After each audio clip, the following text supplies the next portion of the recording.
Hello my dear friends, how are you. तो मेरे दोस्तों, अब हम बातचीत करेंगे इक्विटी फंड्स की। इक्विटी फंड्स हमने बहुत सारे ऑलरेडी पढ़ लिए हैं, तो एक बार ज़रा moneycontrol.com पर भी देख लेते हैं कि कितनी तरह के हमारे पास ये ऑप्शंस है। इक्विटी फंड में जाएं तो हमारे पास इक्विटी ईटीएफ यानी जो ईटीएफ से जुड़ा हुआ इंडेक्स है, मल्टी कैप फंड यानी जिसमें लार्ज कैप, मिड कैप और स्मॉल कैप ये तीनों के तीनों आ जाएंगे। तो स्मॉल कैप का मतलब क्या हो गया? स्मॉल कैप का मतलब हो गया जी 5,000 करोड़ तक जिसका मार्केट कैपिटलाइजेशन है, वो है स्मॉल कैप कंपनी। जिसका 5,000 से ऊपर लेकिन 20,000 करोड़ से कम है मार्केट कैपिटलाइजेशन, वो हो गई मिड कैप कंपनी। और 20,000 करोड़ से ऊपर की जितनी कंपनीज है वो सारी की सारी क्या हो गई?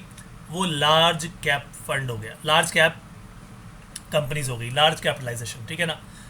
तो अगर मैं कहूं कि केवल लार्ज कैप फंड, तो इसका मतलब ये ऐसे फंड होंगे जो केवल और केवल लार्ज कैपिटल कंपनी में, लार्ज कैपिटलाइजेशन जिनका है उन्हीं में पैसा लगाएंगे। मैं इनको फिल्टर करने वाला हूं। आइए देखें हमें यहाँ पर कौन सी कंपनीज नज़र आती हैं, कौन से फंड्स नज़र आते हैं जो कि केवल और केवल लार्ज कैप कंपनी में पैसा लगाएंगे। ठीक है जी। तो यहाँ पर आप देख रहे हो, ये जो बीच में आप देख रहे हो ना मिड कैप फंड, ये एडवर्टाइजमेंट्स हैं, इनको आप जो है इग्नोर करो। ठीक है? फ्लेक्सी कैप है, इसको इग्नोर करो। लार्ज कैपिटल फंड में देखो, HDFC top 100 fund, direct plan growth, large cap fund. तो मैंने लार्ज कैप पे क्लिक कर दिया। उसी तरीके से Nippon India large cap fund direct plan growth, ये लीजिए निपॉन इंडिया वाले पर भी मैंने क्लिक कर दिया। फिर एक Tata large cap fund direct plan growth, ये लीजिए, इसको भी एक बार देख लेते हैं। यानी हम जो इन कंपनीज की यहाँ पर बात करने वाले हैं वो सारी की सारी लार्ज कैप में इन्वेस्ट करने वाली हैं, लार्ज कैपिटलाइजेशन जिनका है। अब देखो इन फंड्स ने जो लार्ज कैप वाले हैं, निफ्टी 100 से देखो ज़्यादा बेटर रिटर्न दिया है इसने, 16.2 का दिया है। उसी तरह से निपॉन इंडिया लार्ज फंड को देखें तो इसने भी उसको बीट किया है, S&P BSE को। ठीक है जी, BSE के इंडेक्स को इसने बीट कर दिया, यानी बेटर चल रहा है। फिर बात करें लार्ज कैप फंड की, यहाँ पर इसने भी बीट कर दिया जी निफ्टी 100 को। ये HDFC का टॉप 100 है, तो टाटा, निपॉन और HDFC, ये हमने केवल क्या देखे उनके? ये हमने देखे उनके सिर्फ और सिर्फ रिटर्न्स की बात अगर की। ठीक है? यानी जो इंडेक्स है उसको बीट कर रहे हैं हम। अच्छा, इनके एक बार ज़रा हम बातचीत करें कि कहाँ कहाँ इन्होंने पैसा लगाया हुआ है। ठीक है? और कंप्लीट होल्डिंग इक्विटी पोर्टफोलियो वो हमें नज़र आ जाएगा। इन्होंने HDFC bank, Reliance Industries, ICICI bank, HDFC, Infosys, axis bank, Larsen and Toubro, Tata consultancy, Hindustan Unilever, state bank of India, Kotak Mahindra, ITC, RBL, ये सब जगह इन्होंने पैसा लगाया हुआ है। देख रहे हैं आप? तो यहाँ पर देखा जाए तो ये लार्ज कैप फंड ही है। ठीक है? कैटेगरी लार्ज कैप फंड की ही है। और लार्ज कैप फंड, ये देखिए क्या है ये, इसने लार्जेस्ट 100 स्टॉक्स निकाल लिए जिनका हाईएस्ट मार्केट कैपिटलाइजेशन है। ये लेस रिस्की होते हैं, ठीक है, लेकिन पोटेंशियल टू ग्रो फिर भी इनमें कंपैरेटिवली हायर होता है। ठीक है? अब बात करें स्मॉल स्टॉक्स की, स्मॉल कैप के अंदर जो ग्रोथ के चांसेस हैं वो इनसे भी ज़्यादा होते हैं, क्योंकि ये उतनी तेज़ी से नहीं बढ़ते जितने स्मॉल कैप बढ़ते हैं, बट उसमें रिस्क ज़्यादा होता है, इसमें रिस्क कम होता है कंपैरेटिवली। ठीक है जी? तो हमने यहाँ लार्ज कैप फंड्स की बात कर ली। उसी तरीके से निपॉन इंडिया में जाके देख लो, निपॉन इंडिया में भी जाके पोर्टफोलियो एक बार देख लेते हैं इन लोगों ने किस किस कंपनी में पैसा लगाया हुआ है। ठीक है? तो ये देखिए कंप्लीट होल्डिंग जो आपके सामने नज़र आ रही है, Reliance Industries, ICICI bank, HDFC bank, HDFC, Larsen and Toubro, SBI, ITC, Axis bank, इन सब में तो पैसा लगा ही हुआ है, देख रहे हो। तो ये जो है इन सब में कुछ ना कुछ इन लोगों ने अपनी इन्वेस्टमेंट की हुई है। HDFC टॉप 100 फंड, इन्होंने भी 100 शेयर्स चूज किए अपने लार्ज कैप में, और यहाँ से इनके फंड्स आप देख लो, ये टॉप 10 स्टॉक्स इनके ये रहे। यानी टॉप 10 में तो आपको वो नाम यहाँ पर नज़र आएंगे ही आएंगे। सो ये हमने कैसे निकाल लिया, ये हमने सीधा सीधा जाके फंड कैटेगरी में देखा और वहाँ से हमने चूज़ किसे कर लिया कि भाई हमें केवल लार्ज कैप फंड चाहिए। अच्छा, लार्ज एंड मिड कैप अगर मैं क्लिक करूँ और इसे अनक्लिक कर दूँ, अनसेलेक्ट करके, अब मैंने इसको अप्लाई कर दिया जी फिल्टर को, तो जो लार्ज कैप वाली है उनको मैं हटा रहा हूँ अब, और अब हमारे सामने मिड कैप आएंगी सारी। ठीक है, ये जो एडवर्टीजमेंट फ्लेक्सी कैप इनको हटा दो, large and mid cap, large and mid cap पे क्लिक किया था ना हमने, तो लार्ज एंड मिड कैप हमारे सामने आएंगी। इसमें लार्ज और मिड कैप दोनों का संगम होगा, ICICI prudential large and mid cap, यानी इसका मतलब ये हो गया कि 5,000 करोड़ से ऊपर का वैल्यूएशन, मार्केट कैपिटलाइजेशन जिसका होगा, वो सारी की सारी यहाँ पर है। करेक्ट और नॉट? तो यहाँ से इन्होंने क्या कर दिया, इन्होंने सिलेक्ट किए 250 शेयर्स में से। ठीक है जी, ये जो सिलेक्शन कहाँ से किया हुआ है, These mutual funds select stocks for investment from the largest 250 stocks listed in the Indian market, जिनका हाईएस्ट कैपिटलाइजेशन है, तो उनमें से स्टॉक्स को चुना गया है। रिटर्न इसने भी उससे बेहतर दिया है, निफ्टी लार्ज कैप से।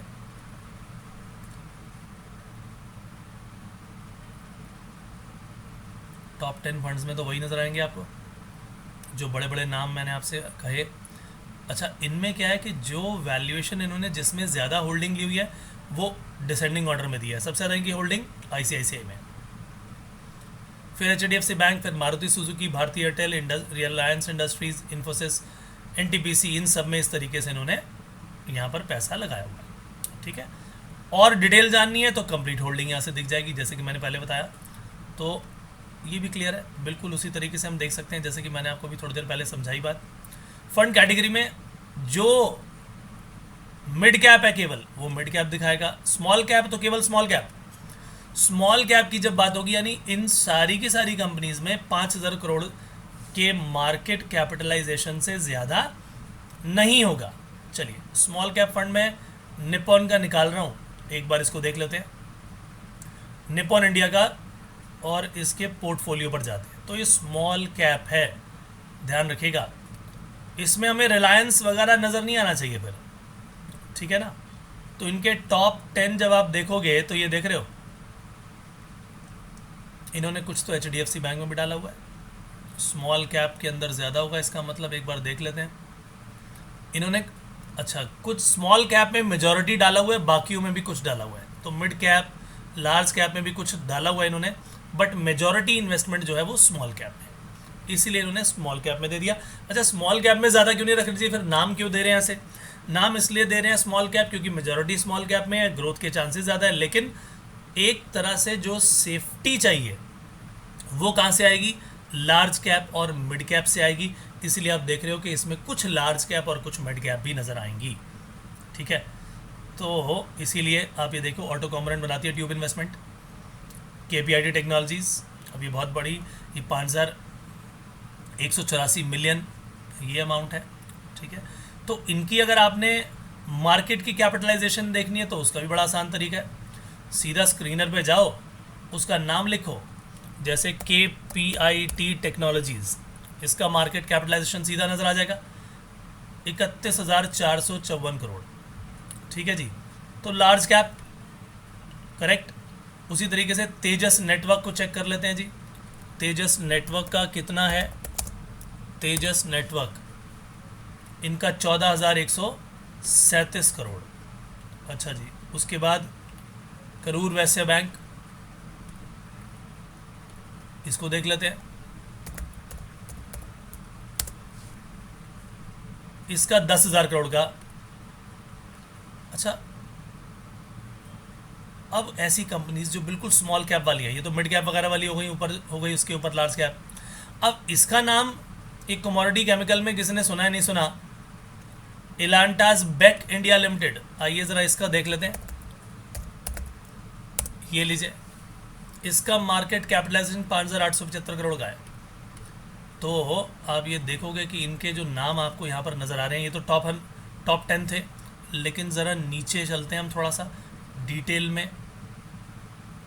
ठीक है जी, ऐसे कुछ नाम देखते हैं जिनका लेसर होगा, जैसे नाम ई क्लर्क्स सर्विसेज लिमिटेड, बीपीओ है ये।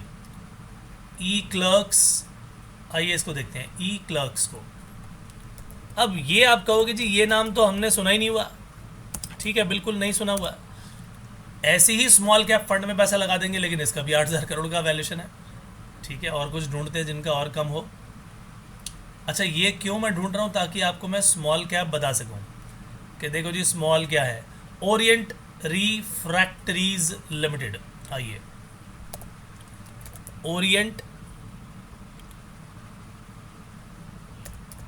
रिफ्रैक्टरीज।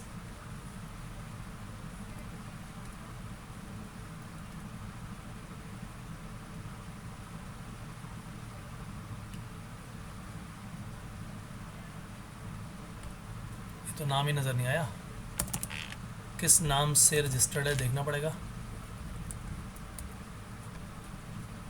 अच्छा, ये कुछ अदर्स में आ गया, हो सकता है कि ये अनलिस्टेड कंपनीज में ही पैसा लगा रहे हो।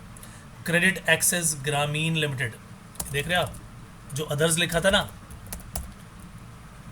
ये वो होंगी। ये लिस्टेड कंपनी आ गई, इसका भी 22,683 करोड़ का मार्केट कैपिटलाइजेशन है भाई। तो मैं वो कंपनीज ढूंढने की कोशिश कर रहा हूँ। इंडोको रेमेडीज़, आइए इसको देखते हैं। इंडोको रेमेडीज़, इसका क्या है, ये देखिए, पहली स्मॉल कैप नज़र आई मुझे 5,000 करोड़ के वैल्यूएशन के हिसाब से। ठीक है जी, 5,000 करोड़ के वैल्यूएशन के हिसाब से ये स्मॉल कैप है। चलिए आगे चलते हैं।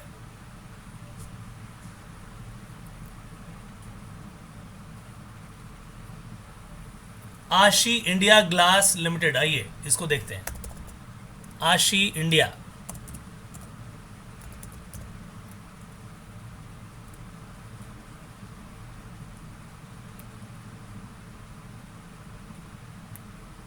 सॉरी आशी नहीं है, असाही इंडिया, गलत पढ़ लिया मैंने। असाही इंडिया ग्लास लिमिटेड देख लेते हैं। इसका 12,700 करोड़ का वैल्यूएशन। भाई इंडिया की सारी कंपनीज बड़े बड़े नंबर लेके आ रही हैं। ये तो मैं चाहता हूं कि हमें कोई छोटी सी चीज़ मिले। गब्राइल का तो काफ़ी होगा। टारसन्स प्रोडक्ट लिमिटेड, आइए इसका देखते हैं। मैं ये सब क्यों दिखा रहा हूं आपको, ताकि आपको ये नज़र आए कि देखो अब ये 3,185 करोड़, इसका मार्केट कैपिटलाइजेशन है 3,185 करोड़, यानी ये स्मॉल कैप फंड के लिए बिल्कुल साफ चीज़ नज़र आती है। यूनिपार्ट्स इंडिया, आइए इसको भी देख लेते हैं। यूनिपार्ट्स इंडिया लिमिटेड का, इसका 2,984 करोड़। अब धीरे धीरे करके देखो वो सामने जो आ रही हैं वो क्यों आ रही हैं, क्योंकि हम नीचे जाते चले जा रहे हैं, निचले नंबर से निकलते चले जा रहे हैं, तो हमें यहाँ पर नज़र आती चली जा रही हैं। गेटवे रेल फ्रेट लिमिटेड, एक बार इसको भी देख लेते हैं। गेटवे रेल, अब ये देखिए, अब इसका मतलब ये हुआ, जब हम वहाँ बात कर रहे थे कि कुछ इसमें ऐसी भी इन्वेस्टमेंट्स इन्होंने की हुई है जो कि स्मॉल कैप के अलावा अदर्स में हो सकता है अनलिस्टेड कंपनी में पैसा लगा रखा हो, वो भी कोई बड़ी बात नहीं है। ठीक है ना, वो भी कोई बड़ी बात नहीं है कि इन्होंने अनलिस्टेड कंपनी से पैसा लगा रखा हो, क्योंकि अदर्स का मतलब ही वही हो गया। ये देखो, large cap, mid cap, small cap, तो भैया ये 23% क्या है, हो सकता है कोई अनलिस्टेड कंपनी में पैसा लगा रखा हो, इसीलिए रिस्क की प्रोपोजिशन है ज़्यादा। और लार्ज कैप और मिड कैप में डालने से ये होता है कि आपका एक मतलब कुछ कुशन मिल गया आपको, और स्मॉल इन्वेस्टमेंट और अदर मिला के ये आप देख रहे हो कि ये स्मॉल तो है ही, कुछ अनलिस्टेड भी होंगी इसमें। ठीक है जी, तो इन्होंने क्या किया, 180 स्टॉक्स लिए हुए हैं, और इसमें एवरेज मार्केट कैपिटलाइजेशन 18,833 करोड़ का है। ठीक है जी, और होल्डिंग इन स्मॉल कैप 58% आपको नज़र आ रही है। ठीक है, तो ऐसे अब कई चीज़ें आप यहाँ पर चेक कर सकते हो। उसको सबसे पहले हमारा केवल मतलब इसे समझाने का है कि स्मॉल कैप का मीनिंग क्या होता है, ठीक है ना। एक स्मॉल कैप आपने देख लिया, मिड कैप आपने देख लिया, आपने लार्ज कैप देख लिया, ठीक है। अच्छा, कोई लार्ज कैप होगा तो उसमें भी कुछ ना कुछ सकता है मिड कैप डाल दिया गया हो, ठीक है। कई बार ऐसा भी होता है कि mid cap they are in the transition of becoming large cap. समझे मेरी बात के नहीं? हमने कहा जी मिड कैप 20,000 करोड़ तक की है, मान लो 18,000 करोड़ की के वैल्यूएशन में, और उसमें पैसा डाल दिया गया और हमने डाला 3-4 साल के लिए, तो उसमें रखा ही हुआ है 3-4 साल में वो 20,000 करोड़ क्रॉस कर गया। अब बताओ क्या होगा? तो वो लार्ज कैप में कन्वर्ट हो गया। ये थोड़ी बोलेंगे जी अब तो ये मिड से लार्ज में चला गया, निकाल लो इसे, ऐसा नहीं होता, ठीक है ना। तो वो पैसा उसमें पड़ा रहता है। तो स्मॉल कैप हटा देता हूँ। अब आता हूँ ईएलएसएस की तरफ। अब ईएलएसएस एक तरह से टैक्स सेविंग के लिए भी होती है, ठीक है ना। तो ईएलएसएस हमारे सामने जो आएंगे वो प्लान्स जैसे बंधन टैक्स एडवांटेज, नाम में ही टैक्स एडवांटेज होगा। जहाँ जहाँ देखो टैक्स सेवर, जहाँ भी टैक्स एडवांटेज टैक्स सेवर नजर आए वो इक्विटी लिंक्ड सेविंग स्कीम है। समझे मेरी बात कि नहीं? हर जगह सेवर फंड हमें नजर आ रहे हैं, यहाँ पर देख रहे हैं आप, क्यों? क्योंकि यहाँ पर इक्विटी लिंक्ड सेविंग प्लान्स हैं, ठीक है। आइए ज़रा देखते हैं कि इन फंड्स में इन्वेस्ट करने वाले को क्या फ़ायदा हो रहा है, ठीक है। मैं तो सीधा एक ही तरफ चलूँगा, रिटर्न इसके अच्छे आए हैं, पोर्टफोलियो की तरफ चलेंगे। कहाँ कहाँ इसने पैसा इन्वेस्ट किया हुआ है आइए वो देख लीजिए। ज़्यादातर केसेस में यहाँ पर भी बड़े जो कंपनीज़ हैं, बड़ी कंपनीज़, वहाँ पर इसे इन्वेस्ट किया गया है, ठीक है। हालांकि खाली टॉप 10 स्टॉक्स की बात नहीं होती, बाकी भी चीज़ें देखनी चाहिए, लेकिन इसको बनाया कुछ ऐसे जाता है कि इसमें टैक्स की एडवांटेज मिले, ठीक है। इसका स्ट्रक्चर कुछ ऐसे बनाया जाता है, और मैंने आपको बताया था कि 3 साल का लॉक इन पीरियड भी है इसमें, करेक्ट। तो एक बार स्कीम डिटेल्स में जाते हैं और आप वहाँ देखोगे कि इसमें लॉक इन पीरियड भी ज़रूर दिया होगा। लॉक इन पीरियड कितना है वो चेक कर लेते हैं, ठीक है ना। मिनिमम सिप 500 रुपये की है, मिनिमम इन्वेस्टमेंट आपके सामने है। Benchmark S&P BSE 500 TRI 500 stocks लिए हुए हैं BSE के। एक्सपेंस रेशो 1.83 है। लॉन्च डेट 2008 में लॉन्च किया गया था, ठीक है ना। इक्विटी और इक्विटी रिलेटेड फंड्स में ही किया जाएगा। ओपन एंडेड फंड है ये, ठीक है। जब चाहो आप पैसा इसमें डालो, जब चाहो इसमें से पैसा निकालो, ठीक है। रिटर्न्स की बात हो गई, कैटेगरीज की ईएलएसएस है। ईएलएसएस का मतलब ही क्या है वो आपके सामने है, देख लीजिए। These mutual funds maintain portfolio largely in stocks, however you can not sell these units for 3 years from the purchase date. Purchase date से 3 साल तक का लॉक इन पीरियड है। आप इसीलिए इसे क्या बोलते हैं, क्या बोलते हैं इसे, इसीलिए आप बोलते हैं टैक्स सेविंग, ठीक है ना, ईएलएसएस। और एटीसी में इसकी डिडक्शन मिलती है। आप इनको एटीसी में शो कर दीजिए, आपको इसकी डिडक्शन मिल जाएगी इनकम टैक्स में।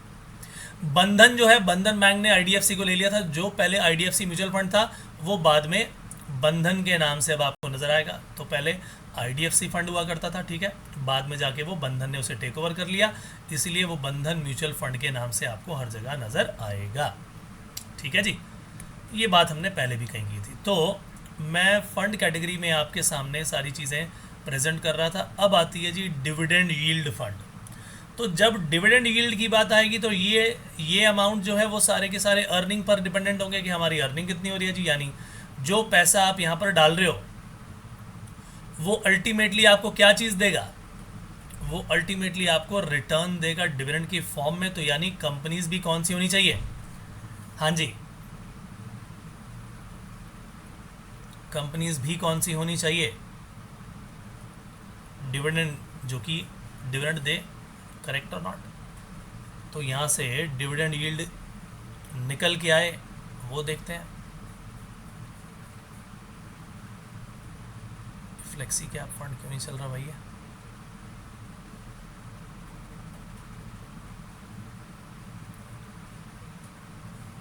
ये थोड़ी सर्च जो है डिविडेंड यील्ड की नज़र नहीं आई यहाँ पर, ठीक है, कोई बात नहीं। सेक्टोरल और थीमेटिक, सेक्टोरल और थीमेटिक बताया था मैंने। थीम एक बड़ी चीज़ है जिसमें जैसे कि मैंने बताया था इंफ्रा की थीम है, तो उसमें इंफ्रा में स्टील भी आ गया, सीमेंट भी आ गया, टेलीकॉम भी आ गया, पावर सेक्टर भी आ गया। तो ये थीमेटिक फंड हो गए, ठीक है। लेकिन सेक्टोरल का मतलब कि एक ही सेक्टर में, इन्होंने उसको एक ही जगह पे डाल दिया। जैसे बैंक ऑफ इंडिया को देख लेते हैं, ये क्या बात है भाई,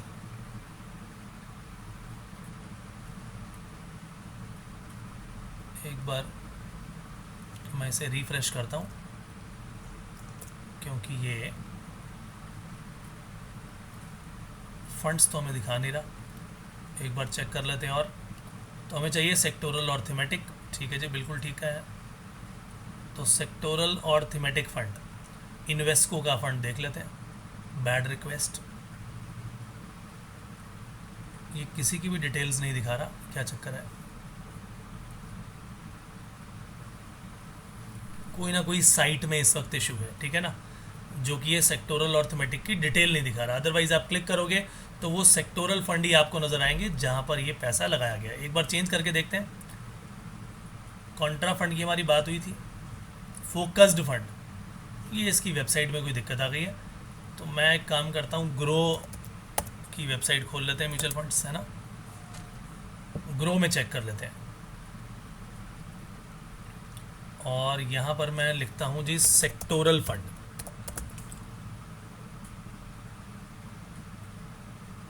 सेक्टोरल फंड,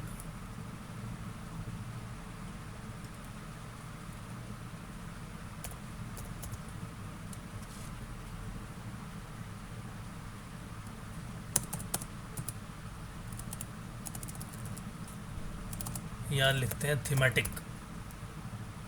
ये लीजिए, ये आ गया आपके पास आईसीआईसीआई का एक थीमेटिक एडवांटेज फंड। अब इसके हम जाते हैं पोर्टफोलियो को ज़रा देखने, इसकी होल्डिंग्स को देखते हैं।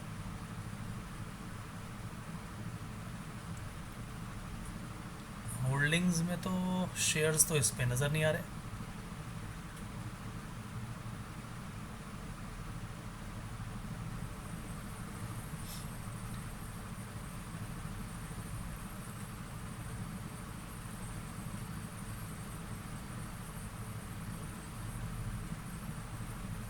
Floating interest, transportation, logistics, export services, ये कैसे बनाया हुआ है इन्होंने। अच्छा, ये फंड ऑफ फंड्स होगा, यानी फंड ऑफ फंड्स के अंदर क्या होगा कि मल्टीपल फंड्स को ले करके बना दिया, ठीक है। ये एफओएफ था, ये है, ये एफओएफ बनाया हुआ है, फंड ऑफ फंड्स, यानी एक ऐसा फंड बनाया जिसमें मल्टीपल फंड्स को इकट्ठा कर लिया। इसीलिए इसके अंदर होल्डिंग्स में शेयर की बजाय फंड्स ही नज़र आ रहे हैं, देख रहे हैं आप। इन सारे फंड्स को इकट्ठा करके जैसे एक थीम बना ली इन्होंने, फाइनेंशियल सर्विसेज ले लिया, हेल्थ केयर डाल दिया बीच में, टेक्नोलॉजी का डाल दिया, कंजम्पशन डाल दी, फ्लोटिंग इंटरेस्ट डाल दिया, ट्रांसपोर्टेशन लॉजिस्टिक्स डाल दिया। तो इन्होंने फंड ऑफ फंड्स बना लिया, यानी ये कह रहे हैं जी हम इन फंड्स में जो ऑलरेडी पैसा लगा हुआ है, जो वो शेयर पे लगा रहे हैं, हम उन फंड्स को खरीदने में, उनकी यूनिट्स खरीदने में पैसा लगा रहे हैं। तो this is called fund of funds, ठीक है, आईसीआईसीआई का पोटेंशियल। लेकिन कुछ और देखते हैं, थीमेटिक में एक ग्रोथ ईटीएफ देख लेते हैं क्या दिखा रही है। इसमें कुछ नहीं है। तो एक थीमेटिक के अंदर बढ़िया चीज़ दिखनी चाहिए थी हमें, जो यहाँ पर हमें कुछ नज़र ख़ास नहीं आ रही, ठीक है। तो थीमेटिक और ये सेक्टोरल फंड, अच्छा इसीलिए भी नज़र नहीं आ रहे होंगे, हो सकता है कि जैसे वो बैड रिक्वेस्ट दिखा रहा था मनी कंट्रोल पे, तो एक बार वहाँ भी चेक कर लेते हैं कि केवल उन्हीं में दिखा रहे हैं, सारे के सारे उसमें दिखा रहे हैं। ये देखिए इंडस्ट्रियल सिलेक्ट सेक्टर, इसको पकड़ते हैं, क्या है इसमें देखते हैं। कोई डिटेल्स नहीं दी हुई।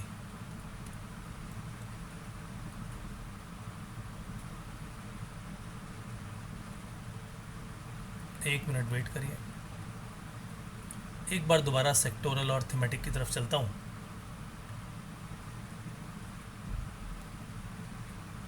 ट्राई करते हैं, मनी कंट्रोल पे दिख जाएगा तो बहुत अच्छी बात है। एसबीआई का इंफ्रास्ट्रक्चर फंड देखना तो चाहिए, कोई ना कोई साइट में ही दिक्कत है। देखते हैं इसकी डिटेल नज़र आती है कि नहीं आती। आ गई, ये लीजिए। तो एसबीआई इंफ्रास्ट्रक्चर फंड, अब आप इसके अंदर पोर्टफोलियो में जाके देखोगे तो पूरे इंफ्रा चीज़ दिखाई देगी आपको। इसमें आपको पूरा इंफ्रा दिखाई देगा, देख रहे हो। इक्विटी की 93% की होल्डिंग है, कहाँ कहाँ पर है देख लो। रिलायंस इंडस्ट्रीज, सिविल कंस्ट्रक्शन में ले लिया इन्होंने लार्सन एंड टूब्रो को। Cement sector, abrasive and bearings, cement, industrial products, private sector bank, ये सारा का सारा इंफ्रास्ट्रक्चर हो गया। ये एक बड़ी थीम है, ठीक है ना। अच्छा, India gen next, India gen next fund और बिजनेस साइकिल फंड, इसको भी देखते हैं अभी। ये आदित्य बिरला का सन life India gen next fund, एक बार इसको देखते हैं और इसमें पोर्टफोलियो हमारा क्या नज़र आ रहा है, एक बार उसको भी देखते हैं। तो ये पोर्टफोलियो जो हमें यहाँ नज़र आया वो नज़र आया है, ये देखो, जेन नेक्स्ट का जो काम कर रही है, नेक्स्ट जनरेशन फंड्स। इन्होंने इसमें Tata motors, Nestle, United Spirits, इन सबको जेन नेक्स्ट में भी डाला है। कुछ और ऐसा दिखाता हूँ आपको जिससे कि और बेटर अंडरस्टैंडिंग हो जाए, जैसे कि कंज्यूमर फंड। बट कंज्यूमर भी एक बड़ी, ये पावर एंड इंफ्रा, तो पावर एंड इंफ्रा में ज़्यादा पावर सेक्टर नज़र आना चाहिए। आइए इसको भी देख लेते हैं, इसके पोर्टफोलियो में चेक करते हैं। पावर एंड इंफ्रा, ये जो मैं करवा रहा हूँ ये साथ साथ आप भी चेक करते रहो इसे, है ना। अपना ही लैपटॉप पे सब बातें चेक करते रहो साथ साथ। तो ये लीजिए, पावर की कंपनीज भी नजर आएंगी, नेशनल थर्मल पावर कॉरपोरेशन, इधर पावर ग्रिड, ये आपको नज़र आ रही है पावर की। सिविल कंस्ट्रक्शन, ये सब नज़र आ रही है। सीमेंट के प्रोडक्ट्स, टेलीकॉम, तो बेसिकली इंफ्रा तो है ही, इसके साथ में इन्होंने जोड़ दिया है। मैं कुछ और ढूंढता हूँ जिसमें आपको जैसे आईटी नज़र आए, कंज्यूमर ट्रेंड्स, हेल्थ केयर, ये बढ़िया है। अब इसमें सिर्फ हेल्थ केयर का ही आएगा, यानी ये सेक्टर पकड़ लिया इन्होंने हेल्थ केयर। हेल्थ केयर से जुड़ी कंपनी नज़र आएंगी क्योंकि इंफ्रा एक बड़ी थीम है, ठीक है ना। उसमें आपको जैसे मैंने पहले ही बताया बहुत कुछ नज़र आ सकता है, लेकिन हेल्थ केयर में आपको क्या नज़र आएगा, हॉस्पिटल्स नज़र आएंगे और बहुत सारी लैब्स के शेयर्स नज़र आ सकते हैं, दवाइयाँ बनाने वाली कंपनीज के शेयर आ सकते हैं। तो बेसिकली अब देख रहे हो ज़्यादातर फार्मास्यूटिकल आ गया, हॉस्पिटल्स आ गए, हेल्थ केयर की रिसर्च के आ गए। अभी मैं आपको और भी दिखाता हूँ जिसमें हेल्थ केयर में ये देखिए, स्पेशलिटी केमिकल्स जो कि दवाइयों में यूज़ होते हैं वो आ गए। ये देख लो, ज़्यादातर फार्मा है, ज़्यादातर इसमें फार्मा नज़र आ रहा है, ठीक है। तो यहाँ से आपको ये नज़र आ गया कि किस तरह से हेल्थ केयर की थीम पर ये बनाया गया है। चलिए आगे चलते हैं। हेल्थ केयर के अलावा, अच्छा, निप्पॉन इंडिया फार्मा तो डायरेक्ट पूरा ही फार्मा है, उसमें हॉस्पिटल भी नज़र नहीं आने वाला फिर आपको कोई। Digital India fund, digital India check करते हैं जी, इसमें क्या क्या है। डिजिटल इंडिया में तो कंपनीज जो हैं भाई, जो भी टेक कंपनीज हैं वो भी डालेंगे, तो है ना। ये देख रहे हो, सारी टेक कंपनीज, डिजिटल जितना भी है वो सब उन कंपनीज को इसमें ले लिया है, कंप्यूटर, सॉफ्टवेयर एंड कंसल्टिंग। तो ये नाम से ही हमें पता लग रहा है कि पैसा कहाँ पर लगने वाला है, ठीक है। मैं बार बार आपको ये चीज़ें क्यों बताता हूँ कि आप जाके उसका पोर्टफोलियो ज़रूर चेक करो, ठीक है ना। उस पोर्टफोलियो को चेक करने से आपको अंदाज़ा होगा कि यहाँ पर इन्होंने किस कंपनी में पैसा लगाया हुआ है और उसकी ग्रोथ क्या है, तो उसका इम्पैक्ट हमारे फंड पर भी पड़ेगा। कई लोग म्यूचुअल फंड्स को देखकर ही उनमें से बेस्ट कंपनीज चूज़ करके अपना स्टॉक का पोर्टफोलियो बना लेते हैं, ठीक है ना। तो ये भी हमने देखा है। सेक्टोरल को छोड़ते हैं, कॉन्ट्रा के बारे में हमारी बात हो गई थी शायद, फोकस्ड फंड, कॉन्ट्रा के बारे में शायद बात हो गई थी, है ना। फोकस्ड फंड, ये लीजिए, आईसीआईसीआई प्रूडेंशियल का फोकस्ड इक्विटी फंड, किस पर फोकस करके लगाया पैसा, सीधा जाके पोर्टफोलियो में देखेंगे। मैं इस वक्त आपको रिटर्न्स वगैरह नहीं बता रहा, मैं आपको मेन थीम बता रहा हूँ, समझे मेरी बात के नहीं। तो यहाँ पर फोकस किस पे किया हुआ है, लार्ज कैप पर भी किया हुआ है, कुछ मिड कैप पर किया हुआ है, देख लो किस पर देखा है, इक्विटी होल्डिंग 95% है, यानी फोकस किस पर है, इक्विटी पर, कुछ large majority large cap, mid cap और ये स्मॉल कैप, ठीक है। तो ये सारे के सारे शेयर फिर आपके सामने वही आ जाएंगे। अच्छा, और फोकस्ड फंड कौन सा देखें, इक्विटी ग्रोथ, इन सब में ही ऐसा होगा। एक बार टाटा का फोकस फंड देख लेते हैं, ठीक है। बाकी उम्मीद तो इसमें भी वही है सेम, क्योंकि बड़ी कंपनीज जो लार्ज कैप कंपनीज है वहीं पर ही पैसा लगा होगा इनका भी, फंड हाउसेस का भी। ये लीजिए, रिटर्न इसने भी बेहतर ही दिए हैं,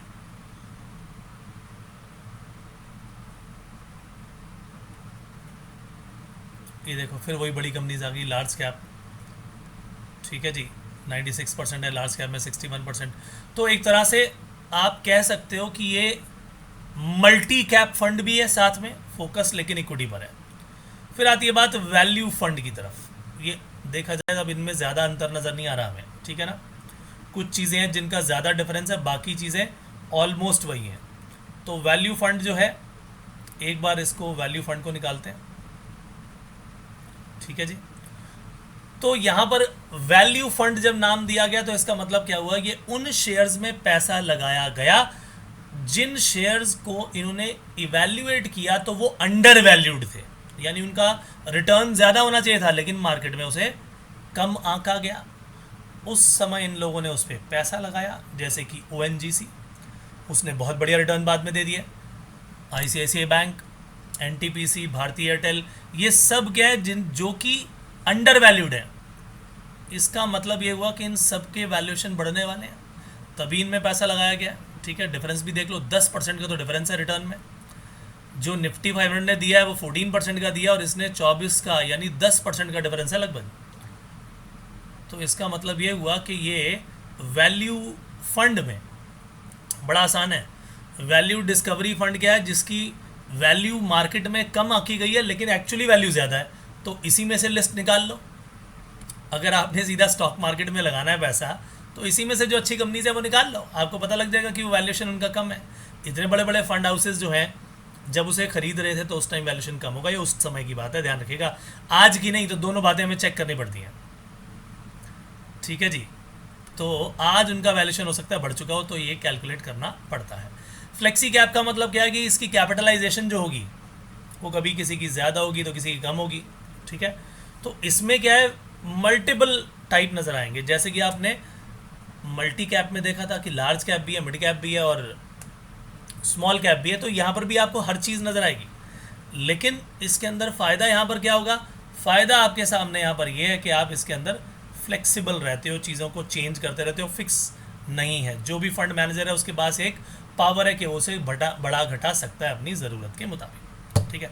तो ये सारा का सारा जो मैंने आज आपको दिखाया, ये इक्विटी फंड जितने भी थे उनसे मैंने आपको यहाँ पर रूबरू करवाया, अच्छी तरह से हमने उसकी बातचीत की। लेकिन अभी भी मैं आपको केवल उनके मीनिंग्स ही बता रहा हूँ कि वो अल्टीमेटली पैसा कहाँ लगाते हैं। अभी रिटर्न्स की कोई बात नहीं हुई, आने वाले समय में हम रिटर्न्स की बात भी करेंगे, अलग से पूरा चैप्टर आएगा उस पर, ठीक है। किस तरह से हम उन्हें ढूंढेंगे, वो सब चीज़ें हमारे सामने आएंगी आने वाले टाइम में। यानी जितनी भी चीज़ें आपको ये पूरी की पूरी स्क्रीन पे नज़र आ रही है ना, इन सभी का डिस्कशन होगा, सभी का डिस्कशन होगा। अभी तो केवल नामों से जो है आपको अवगत कराया जा रहा है, right. So my dear friends, ये सेशन भी होता है यहाँ पर समाप्त, मिलेंगे नेक्स्ट सेशन में, तब तक के लिए दीजिए इजाज़त, bye bye, take care and God bless you, thank you so much.